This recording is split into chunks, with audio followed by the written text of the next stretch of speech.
How's it going, YouTube? It's Lucas here from DVD205 channel, and today I have a video on this. What is this, you may ask? Well, if you've seen the previous video, you should both know and not know. Either way, this is a Traxxas Nitro Sport, which is a two-wheel drive Nitro stadium truck.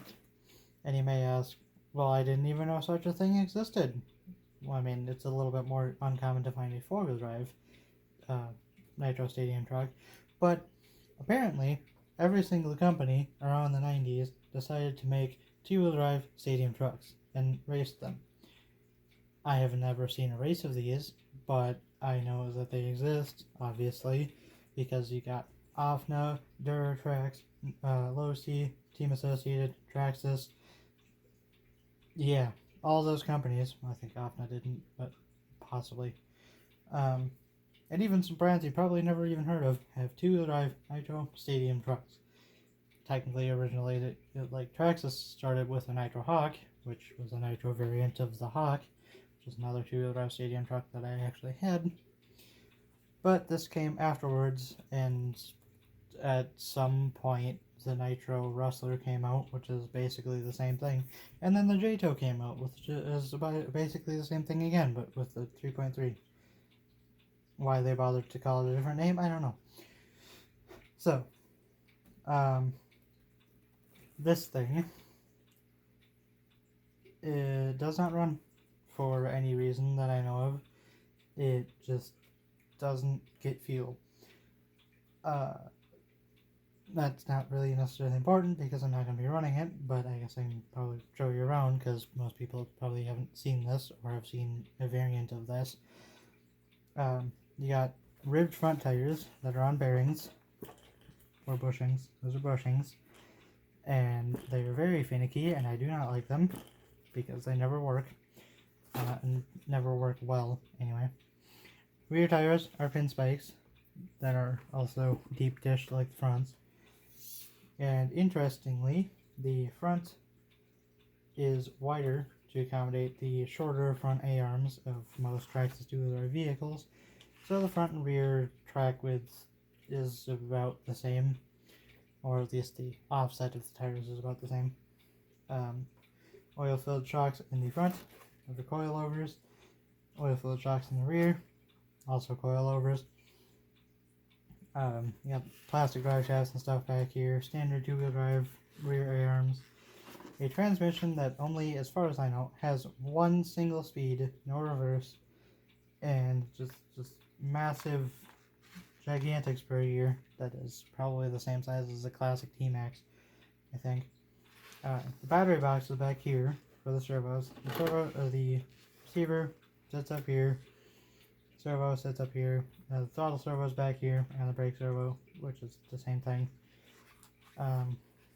sits next to the engine, connected to it. And I'm not entirely sure if these came with easy starts, but this one has an easy start on it. I would assume it does because the battery box. So in the original .15 Nitro engine, which is a lot smaller than your 2.5s, and well, I think this might actually be the, I don't know. There's so many different names for engines. You got .5, .15, 2.5, 3.3, 2.5 R. It is engine. It go boom very quickly, multiple times per second. So you got your fuel tank right here. Classic easy start on here, and you put your wand thing back here, which hopefully you shouldn't have the body covering it because I don't know why that would be the case. The exhaust pipe, which is plastic and has just this massive rubber tube connecting it. Apparently using just a single piece would have been too hard.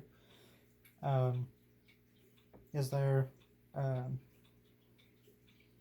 yeah, standard controller which would come with it is a Traxxas 27 megahertz. It's got the crystals and stuff and really long antenna that will be sure to make everyone's eyes, or poke out everyone's eyes at the track simultaneously. Yeah, like I said, I don't really have very many other details other than, you know, what the truck looks like and what it has on it. I don't know how it runs, because it doesn't. I don't know how it drives, because I've never driven it. Yeah, I do know that the servos work and everything functions. Actually, interestingly enough, it has an aluminum chassis, which goes into a plastic chassis, at least, and then goes up to the front bulkhead, which I believe is slightly wider than Traxxas two-wheeler vehicles would usually be. I could be mistaken. And then, yeah. As far as I know, most of the stuff back here can bolt onto, or I should rephrase that. Most electric two-wheel drive Traxxas stuff should bolt to this chassis and work. And I think like either a Nitro Rustler or J-Tow has the single piece aluminum chassis, which that can definitely bolt everything up to, or your standard electric stuff up to. Obviously it wouldn't be Nitro then, but you know, whatever. This is supposed to have an air filter, but it does not, as far as I know. And this also might be just a single needle carb. No, I think it has to. Yeah, it has to. So it's got the high speed and the low speed, which is really nice for tuning, because otherwise you'd only really tune it for one high speed or low speed or intermediate. Yeah.